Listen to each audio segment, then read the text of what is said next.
2004, the year where The Incredibles and Shrek 2 were put on the big screen. Shrek 2 was surprisingly known for one of the best animated sequels of 2004, but that's not the only thing that people liked during that time era.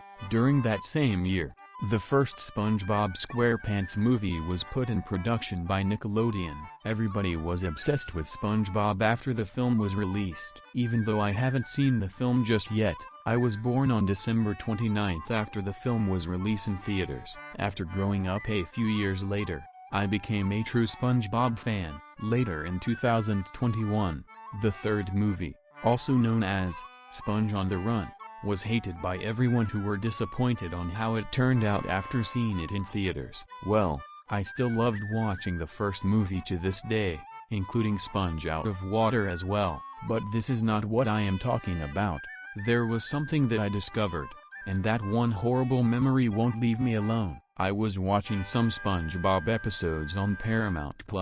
Suddenly, I heard the sound of the doorbell ringing outside. I came to check outside to see who answered my door. However, nobody was out there. Not even my parents were present because they were gone out this evening to enjoy a fancy dinner date at Cece's Pizza. Strangely enough, it was just the mailman who got back in his delivery truck after dropping off a box that was resting on my porch. I looked down at the box and went back inside with it. I opened it up and it was a SpongeBob SquarePants DVD. Well, in a CD case. For some reason, this DVD is about a deleted version of the mind control scene from the movie. The cover consisted of Plankton and the rest of the people of Bikini Bottom who were mind controlled by his chum bucket helmets in the background. The DVD's release date was November 5, 2004. The date itself surprised me. The scene was completed on the day The Incredibles was released in cinemas. However, I noticed a letter behind the CD case. Here's what the letter said.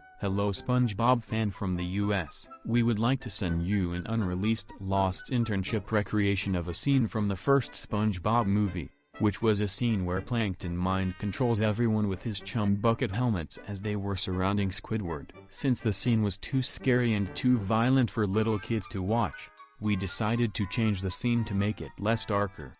Kind regards, Tom Kenny. I can't believe SpongeBob's voice actor sent me a deleted version of the mind control scene from the movie. By then I decided to watch it. However, I thought of Rowan and Sponge 2023's encounters with the deleted versions of Woody's Nightmare from TS2 and the water news chase scene from Monsters Incorporated, thus including the deleted draft of the opening scene itself. I decided to let go of that thought and put the DVD on my portable DVD player. Horrible idea. Later on, I sat down on my chair to get a comfortable position. The DVD started with the Paramount Home Entertainment logo along with the Nickelodeon Movies logo. It took me to a menu, with all of the characters from the film, and the background music was a portion of the end credits theme from every single SpongeBob episode you watched. And the only options on the menu were, 1. Play deleted scene, completed, November 5, 2004, 2. Setup, and 3.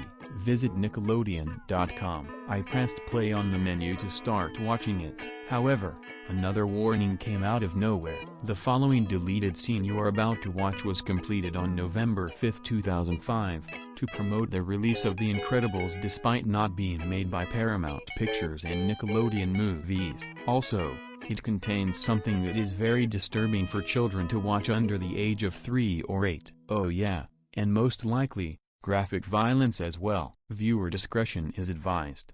Not again, I muttered to myself. The scene started with Squidward bursting inside the chum bucket, saying his usual dialogue at Plankton. So, you're selling Krabby Patties, eh, Plankton? That's right, Squidward. Plankton replied. And there's a free bucket helmet with every purchase.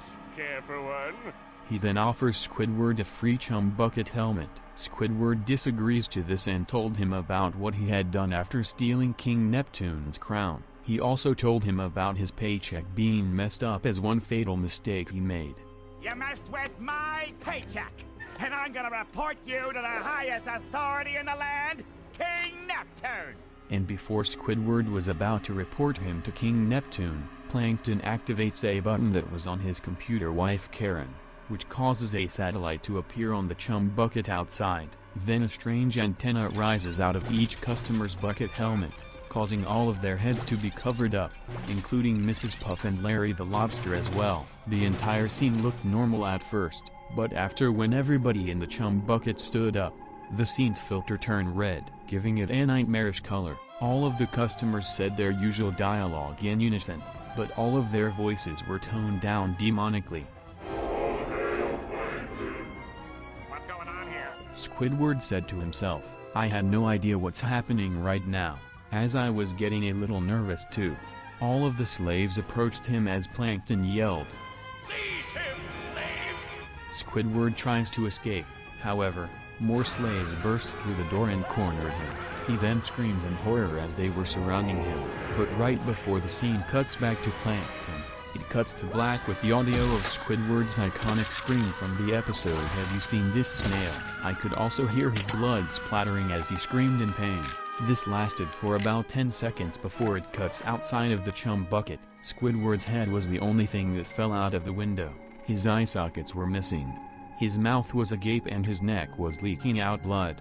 This lasted for 5 seconds before cutting back to Plankton laughing evilly as his slaves continued appearing on screen. Who can stop me now?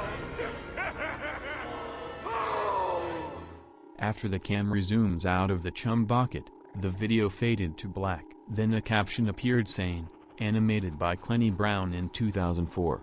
I growled in anger. I knew that animator would make that horrible animation.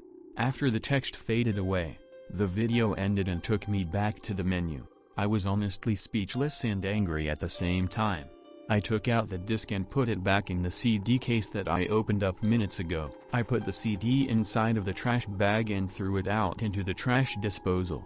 After my parents came back home from their date, I told them how things were going. Somehow, I didn't tell them about the DVD that I got from Tom Kenny. That night, I thought about Plankton's slaves surrounding me and killing me in my sleep just like what they did to Squidward. Once again, if you encounter a DVD that has a deleted scene made by Clenny Brown, don't take it out of the box and watch it.